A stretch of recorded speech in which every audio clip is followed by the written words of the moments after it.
বিশ্বনবীর একটা বক্স ছিল, প্রসাধনী বক্স, কসমেটিক্স এর বক্স। 6টা জিনিস থাকতো এটার ভিতরে। কসমেটিক্স ব্যবহার করেন তো আপনারা, নাকি আমাদের বিবিরাই শুধু করেন? না, আপনিও করতে পারেন। আপনি ক্রিম ইউজ করতে পারেন, পারফিউম দিতে পারেন, ঠিক কি না?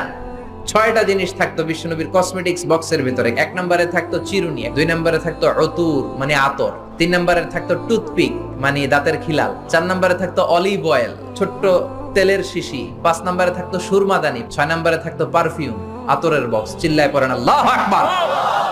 বিশ্বনবী যেখানে যেতেন সাথে সাথে এই ব্যাগ আছে না নাই? যেখানে মেসওয়াক করা দরকার ওইখানে করতেন, যখন আতর লাগানো দরকার আতর লাগাতেন। বিশ্বনবীর সাথে দেখা করতে হাজার হাজার মানুষ আসতো দূর দূরান্ত থেকে। বিশ্বনবী কোনোদিন কোন দলের সাথে দেখা করতেন না যতক্ষণ না বিশ্বনবী ভালো করে মেসওয়াক করতেন। সুবহানাল্লাহ। আবার মা এসে বলতেন, বিশ্বনবী ঘরে ঢোকার পরে বিশ্বনবীর প্রথম আমল ছিল মেসওয়াক করা। ভালোভাবে মেসওয়াক না করে কোনোদিন কোন বিবির সামনে বিশ্বনবী কথা বলতে বসেন না।